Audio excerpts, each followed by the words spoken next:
Hi there, Chris Barker over at Maya Wealth. As of late, I've had a lot of clients, potential clients, reach out to me and sort of inquire as to what to expect in the financial planning process. So I wanted to just spell it out very briefly here, give you a high-level overview, and talk about what a certified financial planner does from a very high level on in their process. So this is again, a little bit simplified from what actually goes on, but I think a very, very good outline. We'll start at the top.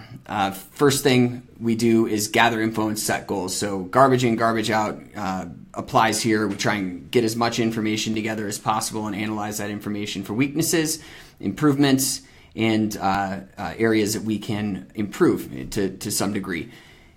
Setting goals. This is a collaborative process between your planner and your family. So prioritizing objectives, while it might seem simple, is sometimes one of the big hangups that clients have. If you read some of the literature from some of the prolific financial writers out there, they might say, pay off all of your debt first and then focus on savings because you're not paying all that money in interest. But sometimes it makes sense to attack a couple of different goals at the same time. So the job of a certified financial planner in collaboration with clients is to help prioritize which goals are important, which ones make the most impact, and move on from there. So that process all kind of takes place with this next step here, analyze information. So I take the information that I receive, both sort of the soft information like feelings and emotions towards different goals and money in general, and also take some of the hard information like financial statements or benefits packages and organize and synthesize those data to incorporate into what your personal objectives are. Everyone's a little bit different, so that process can take a little bit of time and massaging and is generally, I think, the funnest part of the planning process.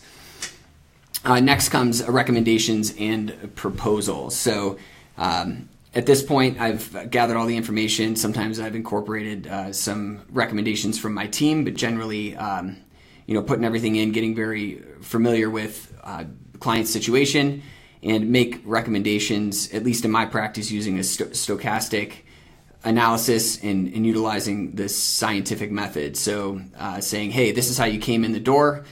You have these sort of savings vehicles set up, you're saving this much into them. What are the chances using a Monte Carlo or stochastic analysis that you're going to be able to, say, retire at a certain age?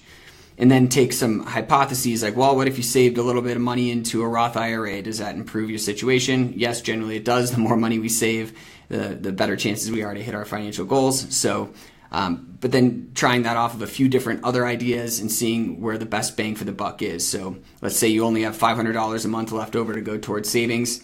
200 goes into this bucket, 300 goes into that bucket. Maybe that's the perfect mix. And so it's a lot of back and forth and analysis on my side as the advisor. Once those recommendations are made and the client says, I like recommendation 1, 2, and 3, and I think we're going to skip 4 for now or indefinitely, then we move to implementation. So we take say in that example, the 3 objectives that we want to implement. And in my practice, we quickly implement high priority solutions and create a timeline for lower priority solutions. So maybe an estate plan is in the recommendation, but it's just not at the top of your list right now, but you got investments that are just not being treated very well. We're going to knock out the investment allocation stuff first, and then maybe say, okay, in a year from now, we're going to check back in on getting an estate plan put into place. So that's the implementation stage. And then once that happens, it isn't a closed book. The only thing that's true about a financial plan is that it changes every day. So as the market conditions change, as your goals and objectives change, as your challenges in life change, we need to monitor that progress and create a follow-up plan to do so. So sort of depending on the complexity of the client, we'll schedule out the next couple of meetings, either be it once every quarter for clients that are maybe approaching a big goal like moving into retirement. Maybe we're meeting more frequently than that. Maybe we're meeting once every 6 months, once every year. Just depends on the complexity of the client, but we'll schedule that out into the future, just like you do with your dentist. So sometimes when I'm scheduling this out, say for a client 6 months out, they're like, I don't know what I'm doing in 6 months. I'm like, well, every time you go to the dentist, they ask you to schedule your next 6-month appointment, and it seems to generally work out because your teeth look pretty nice. So, we want to make sure that we're monitoring progress and having a back and forth and a dialogue there. So, that's really it in a nutshell. So if you have any questions, don't hesitate to reach out to me. And thanks for watching. Have a great day.